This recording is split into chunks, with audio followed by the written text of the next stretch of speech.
Hello, आप सभी का स्वागत इस ब्यूटीफुल प्लेटफॉर्म पे जिसका नाम है कीप लर्निंग। तो आइए शुरू करते हैं हमारा chapter number 5, work power energy. उसमें हमारा चल रहा है क्वेश्चन नंबर 61। ठीक है, तो ये क्वेश्चन क्या कह रहा है? Body of mass 1 kg,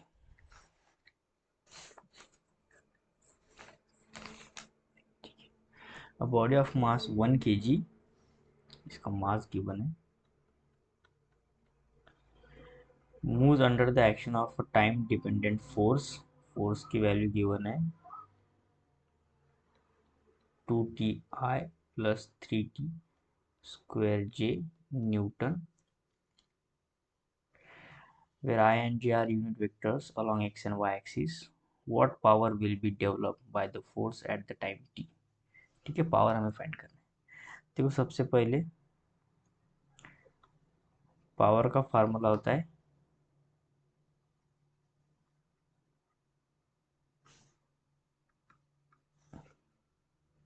work done upon time, और हम अगर इसे सॉल्व करें तो ये होता है dot product of force and velocity. ठीक है, मैं फोर्स को मास इनटू एक्सेलरेशन लिख सकता हूँ, वी नो दैट। मास और एक्सेलरेशन को लिख सकता हूँ del v by del t. ठीक है, और फोर्स की वैल्यू हमें गिवन है 2Ti plus 3T square J। मास 1 kg, तो 1 वैल्यू रखूंगा तो यह जाएगा सिर्फ del v by del t equals to 2Ti 3T square J। Del t को उस साइड लेके जाता हूँ,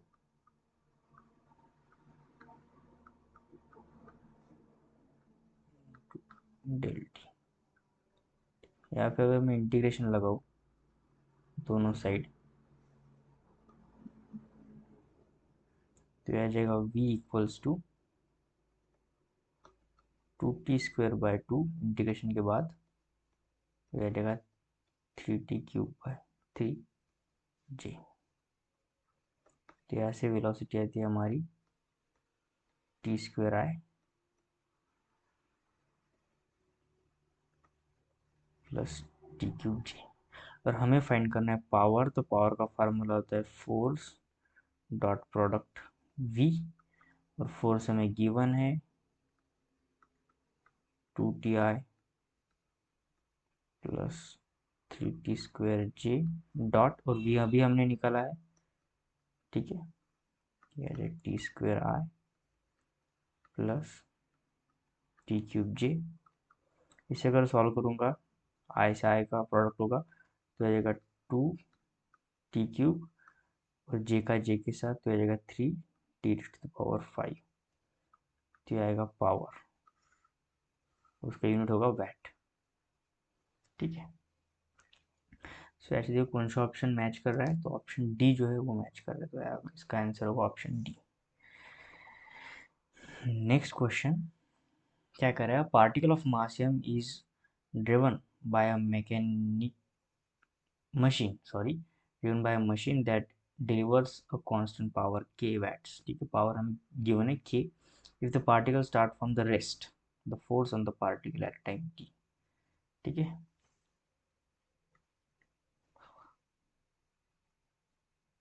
तो पावर का फार्मूला होता है, हम लिखते हैं मास इनटू वेलोसिटी, सॉरी, पावर होता है फोर्स इनटू वेलोसिटी। ठीक है, फोर्स को लिखते हैं mass into acceleration into velocity. Power हमें पता है के वैट गिवन है, देखो यहाँ पे मास इनटू वेलोसिटी, और एक्सेलरेशन को लिख सकता हूँ del v by del t. ठीक है,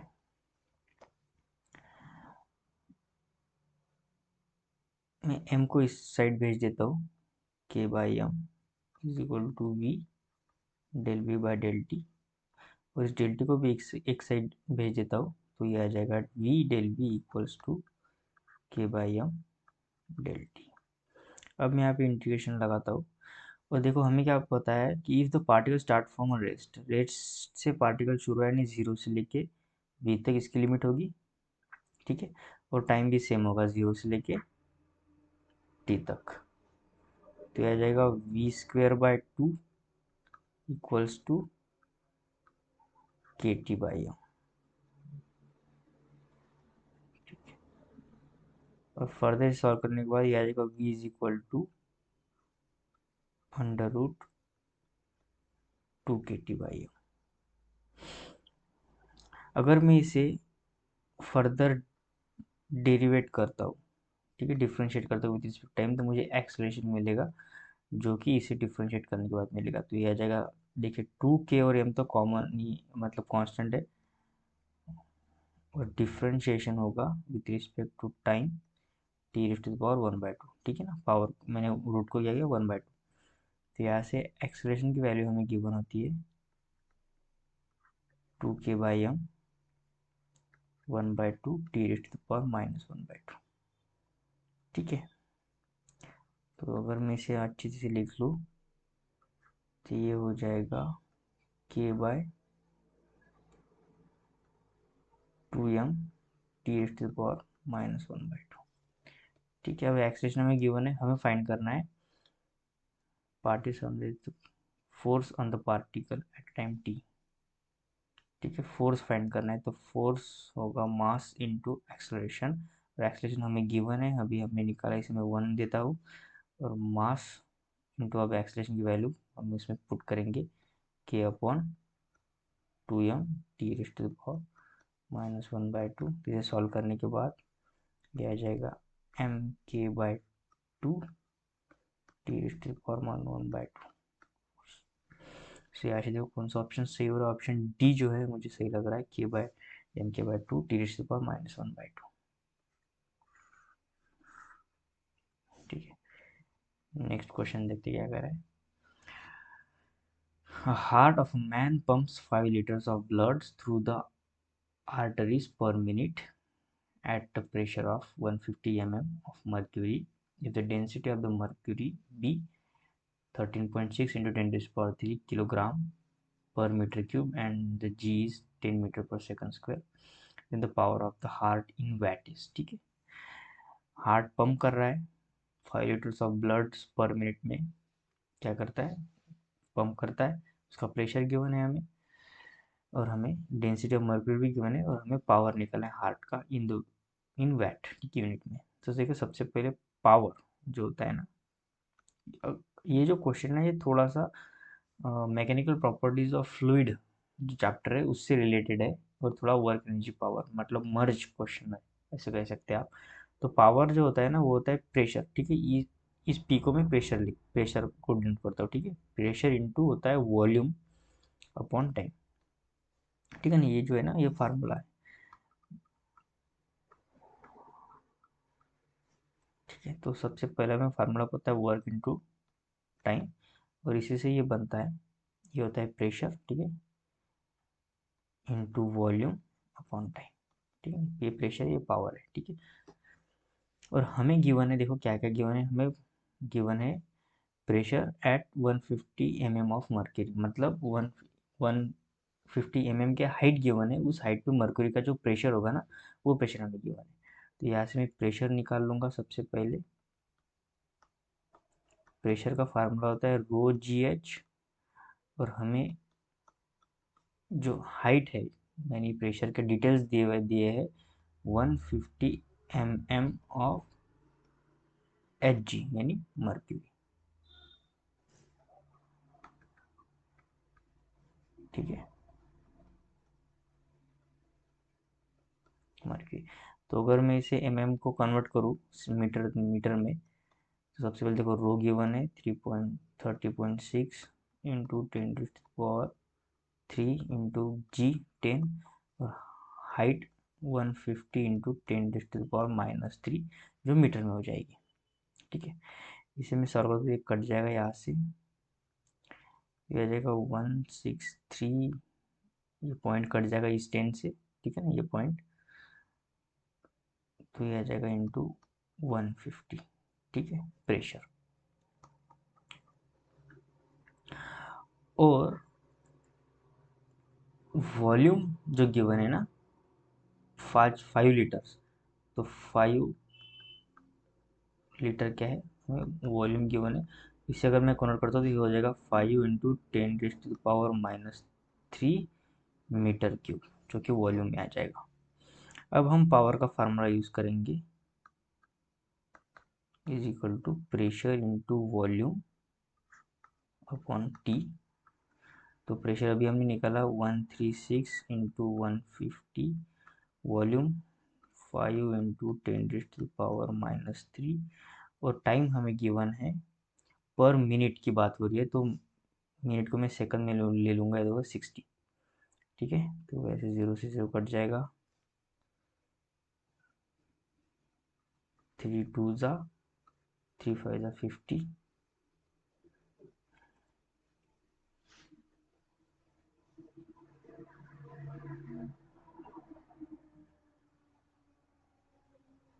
और इसे अगर हम सॉल्व करते हैं तो ये आ जाएगा अप्रॉक्सीमेटली 1.70 के आसपास। ठीक है, इन वैट। सॉल्व करो आप, 2 से इसको यहाँ पे डिवाइड हो जाएगा, फिर मल्टीप्लाई करो 10⁻³ तो ये आपका आंसर आ जाएगा। तो ऑप्शन डी जो है यहाँ पे सही ऑप्शन है। नेक्स्ट क्वेश्चन देखते हैं। अ कार ऑफ मासियम start from a rest and accelerate so that the instantaneous power delivered to the car has a constant magnitude p naught। ठीक है, पावर हमें पता है p naught। The instantaneous velocity of this car is proportional to, उसकी velocity proportional होगी किसके साथ, वो हमें फाइंड करना है। देखो सबसे पहले पावर का जो फार्मूला होता है उधर हम लिखते हैं फोर्स इंटू वेलोसिटी। ठीक है, अब पावर में पता है p naught, फोर्स होता है mass into acceleration into v। ठीक है, सो एम वी और एक्सलेरेशन को लिख सकते हैं del v by del t p naught. यहाँ से मैं इसे थोड़ा रीअरेंज करता हूँ, दिया जाएगा p naught by m del t। अब देखो पार्टिकल जो है ना वो रेस्ट से शुरू हो रहा है, ठीक है ना, तो अगर मैं इसका इंटीग्रेट करूँ तो जब v²/2, ठीक है ना, क्योंकि 0 से लेके v तक और टाइम भी 0 से लेके t तक, तो यह जाएगा p naught t by m, यानी इसकी वेलोसिटी आ जाएगी 2 times p naught t by m under root. अब होता क्या है, ये जो 2 p नॉट और m है, ये तीनों वैल्यूज क्या है, कांस्टेंट है, तो ये डायरेक्टली प्रोपोर्शनल होगा t⁻1/2 के साथ, यानी ऑप्शन जो होगा ना बी, ये हमारा राइट आंसर होगा। ठीक है, नेक्स्ट क्वेश्चन देखते क्या कह रहा है। Body projected vertically from the earth reaches the height. ठीक है, मान लो ये अर्थ का सरफेस है, इसकी रेडियस r है, यहाँ से मैं एक बॉल को ऊपर फेंक रहा हूँ, ठीक है, एक पॉइंट पे वो रुक जाएगा, उसकी वेलोसिटी 0 हो जाएगी। इक्वल प्रोजेक्ट जो क्या है ना एच हाइट पे, और एच हाइट जो है ना वो अप्रोक्सीमेटली, या फिर हम कह सकते हैं कि अर्थ की रेडियस के जैसा है। तो इस क्वेश्चन में तो वैसे देखा जाए तो हाइट का कोई लॉजिक नहीं बनता, क्योंकि हर हाइट पे इसका क्वेश्चन का जवाब सेम ही आएगा। Earth before returning to the earth the power exerted by the gravitational force is greatest. तो कहाँ पे सबसे ज़्यादा पावर होगा, ठीक है, यहाँ पे होगा, इस पॉइंट पे होगा, या दो इस पॉइंट पे होगा, या फिर जब ये वापस आएगा तो मतलब डाउनवर्ड वेलोसिटी रहेगी, यहाँ पे अपवर्ड वेलोसिटी है, तब यानी इस 3 पोजीशन पे सबसे ज़्यादा होगा। ठीक है, at the highest position of the body, यानी ये रहा आपका highest position, eight the instant just before the body hits the अर्थ, यानी इस पॉइंट पे it remains the constant all दो। तो देखो ये तो होगा ही नहीं, कांस्टेंट तो रह ही नहीं सकता, क्योंकि धीरे धीरे वेलोसिटी कम हो रही है और 0 हो जाएगी, फिर बढ़ रही है। ठीक है ना, तो यहाँ पे वेलोसिटी क्या है, वेरिएबल है, तो कांस्टेंट की तो बात ही नहीं होती। Eight the instant just after the body is projected, यानी यहाँ पे इस 1 पॉइंट पे, तो कहाँ पे सबसे ज़्यादा होगी। देखो तो सबसे पहले देखो हम पावर का जो फार्मूला होता है ना वो होता है फोर्स इंटू वेलोसिटी, और दोनों वेक्टर क्वांटिटीज होती है। अगर मैं एच हाइट को रेडियस की इतना मान लूँ, ठीक है ना, रेडियस की इतना, मैंने अर्थ की रेडियस का इतना, तब वो एम जी ना लगा के फोर्स लगेगा जी, जो ग्रेविटेशनल फोर्स होगा M O M two upon r², और जो कि होता है टूवर्ड द सेंटर, यानी -j कैप। ठीक है ना। डाउनवर्ड में हमारा माइनस जे कैप है और अपवर्ड में जे कैप। अगर मैं इस केस की बात करूँ तो यहाँ पे तो फोर्स ये लगेगा, और इस केस में वेलोसिटी अपवर्ड है यानी पॉजिटिव जे कैप में, तो पॉजिटिव जे कैप, तो जो भी इसका आंसर आएगा तो वो मुझे मिलेगा निगेटिव में, ठीक है ना। तो मैक्सिमम की तो बात ही नहीं होती। अगर निगेटिव ऑप्शन में आ रहा है, मुझे आंसर ही निगेटिव आ रहा है, तो मैं कैसे बोलूँ कि यहाँ पे सबसे ज़्यादा मैक्सिमम वेलोसिटी होगी या फिर मैक्सिमम पावर डिलीवर्ड होगा। दूसरे केस में अगर मैं देखता हूँ, और यानी इस केस में जहाँ पे वेलोसिटी नीचे आ रही है, तो फोर्स तो वही लगेगा G m1 m2 upon R square, जिसकी डायरेक्शन होगी टुवर्ड्स द सेंटर। पर यहाँ पे डॉट प्रोडक्ट के साथ जो वेलोसिटी है वो भी माइनस जे की तरफ है, तो ये माइनस माइनस एक पॉजिटिव वैल्यू देंगे।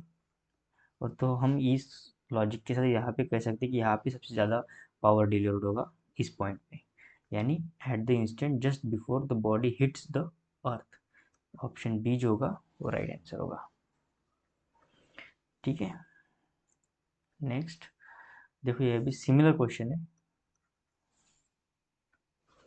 67, particles of mass m starts from the rest, undergo uniform acceleration.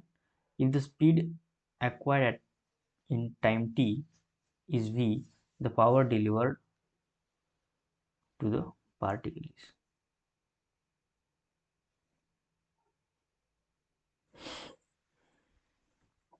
ठीक है, तो देखो पावर का फार्मूला होता है work done upon time, total work done upon time, और वर्क डन को हम लिख सकते हैं चेंज इन काइनेटिक एनर्जी, ठीक है ना, अपॉन टाइम। अब चेंज इन काइनेटिक एनर्जी हो जाएगा half M v final square minus v initial square upon T.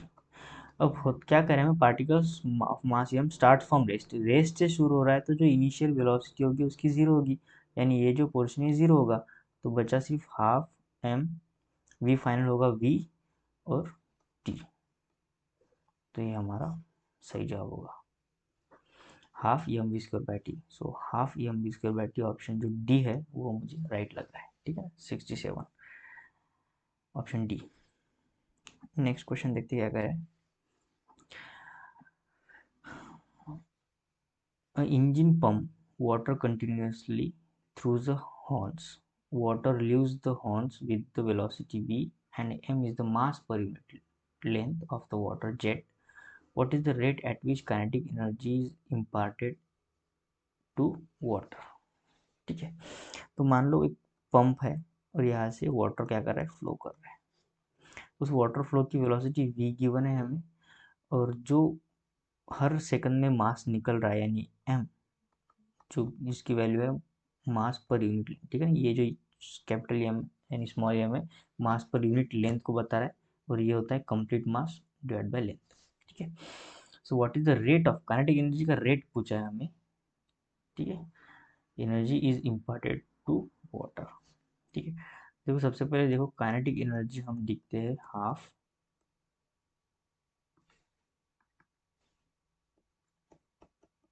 M v square. अगर मैं यहाँ से एम की वैल्यू निकालूँ यानी मास पर यूनिट लेंथ, तो मास आ जाएगा m into capital small m into l, ठीक है ना। यहाँ पे पुट करने के बाद यह आ जाएगा small m l v square kinetic energy. और हमें पूछा है रेट, तो मैं काइनेटिक एनर्जी को डिफ्रेंशिएट करूँगा, differentiation of kinetic energy with respect to time, तो हमें उसका रेट पता चल जाएगा। तो यहाँ पर भी मैं डिफ्रेंशिएट करना होगा 1/2 ml v स्क्वायर। देखो वेलोसिटी भी कांस्टेंट है, ये मास भी कांस्टेंट है, ठीक है ना, एम स्मॉल एम, और 1/2 भी कांस्टेंट है, बचा सिर्फ एल, ठीक है। तो 1/2 mv square D L by D T. अगर मैं लेंथ को डिफ्रेंशिएट कर रहा हूँ तो मुझे वेलोसिटी मिलेगा, तो यह जाएगा वेलोसिटी। सो देयर फोर, तो इसकी वैल्यू आ जाएगी 1/2 mv क्यूब, ठीक है। सो ऑप्शन यहाँ पे फिर से डी जो होगा वो सही ऑप्शन होगा, half M V cube. Next question देखते हैं, question number 69। Water falls from the height of 60 metre at the rate of, height given है हमें 60 metre at the rate of यानी D M by D T, जो mass का rate given है 50 kg पर second, to operate a turbine the loses due to the friction force, मतलब कुछ energy क्या कर रहा है, लूज कर रहा है, 10% एनर्जी लूज कर रहा है। How much power is generated by the turbine, तो टर्बाइन कितना पावर जनरेट कर पाएगा। ठीक है, बड़ा इजी सा सवाल है। देखो पावर होता है वर्क डिफरेंशिएशन ऑफ, यानी डी डब्ल्यू बाई डी टी। ठीक है, differentiation of work done with respect to time.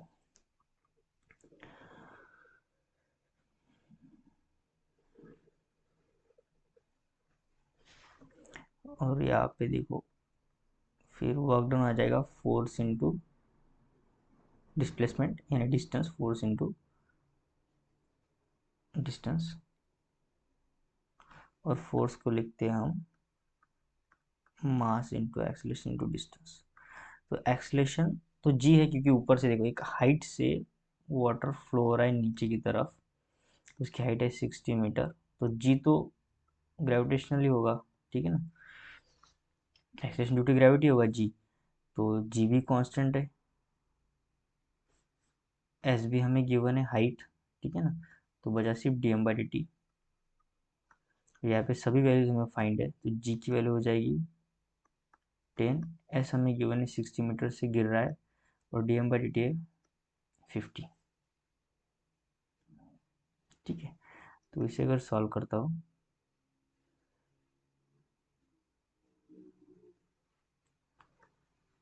तो यह जाएगा 9000 के आसपास। पर होता क्या है कि 10% लूज कर रहा है, 10% अगर लूज कर रहा है तो बचा 90%। ठीक है, 10% अगर लूज कर रहा है तो बचा 90%, तो 9/100, तो ऐसे तो कट जाएगा, फिर आ जाएगा 00 वैट पावर। और में किलो वैट भी गिवन है, तो यह आ जाएगा 8.1 किलो वैट। ठीक है ना, 8.1 किलो वाट, ऑप्शन बी जो होगा वो सही ऑप्शन होगा। नेक्स्ट क्वेश्चन है, क्या करें 70 250 Newton force is required to raise a 75 kg mass from a pulley. If the rope is pulled 12 meter, then the load is lifted to 3 meter, then the efficiency of the pulley systems will be, efficiency हमें find करना है। देखो क्या होता है, कब हम क्या करते हैं जब मल्टीपल्स पुली लगाते हैं, ठीक है मान लो, या फिर किसी इंक्लाइन प्लेन पे पुली लगाते हैं, तब हमें कम फोर्स में, कम फोर्स लगाने के बाद ज़्यादा वर्क मिल जाता है। ठीक है, तो उसकी ये क्वेश्चन उसी रिलेटेड है। तो मान लो अब यहाँ पे डायग्राम तो गिवन नहीं है, मान लो कुछ इस तरह पुली है, ये मास है, और इस तरफ एक फोर्स लग रहा है जो है 250 न्यूटन। ये है 75 kg, यानी अगर डाउनवर्ड इसका मैं फ्री बॉडी डायग्राम निकालूँ 150 न्यूटन नीचे लग रहा होगा। और जब 12 यानी 12 मीटर मैं इसे डिस्प्लेस करता हूँ इस स्ट्रिंग को, तो यहाँ से डिस्प्लेसमेंट होता है सिर्फ 3 मीटर। ठीक है, हमें फाइंड करना है इफिशिएंसी। तो सबसे पहले देखो मैकेनिकल एडवांटेज क्या होता है। ठीक है,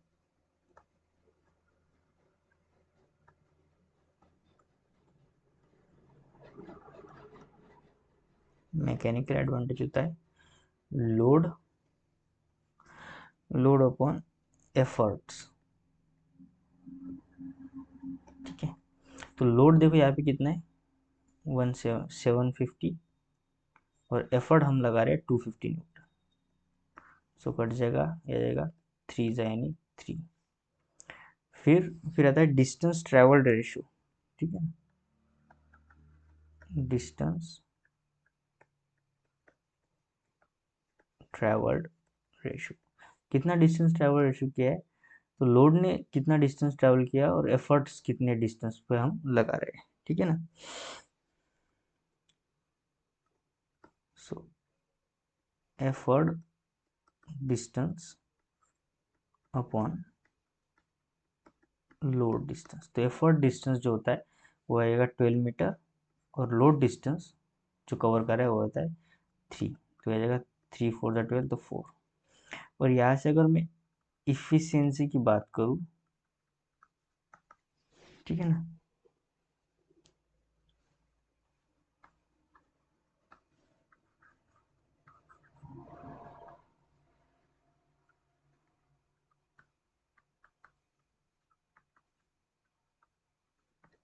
इफिशियंसी की बात करूँ तो इफिशियंसी आता है mechanical advantage upon distance ratio. तो मैकेनिकल एडवांटेज हमारा 3 है, डिस्टेंस रेशियो है 4। अगर मैं इसे 100 से मल्टीप्लाई करूँ तो मुझे परसेंटेज मिलेगा, तो ये आ जाएगा 75% के आसपास, जो कि ऑप्शन सी होगा। ठीक है, सो आई होप आप सभी को क्वेश्चन अच्छी तरह समझ आ गए होंगे। वीडियो अगर आपको अच्छा लगता है तो लाइक करो, शेयर करें हमारे फ्रेंड्स, यानी आपके फ्रेंड्स के साथ जो भी नीट या जेई की तैयारी कर रहा होगा। सो मिलते हैं नेक्स्ट लेक्चर में, तब तक के लिए thank you for watching this video.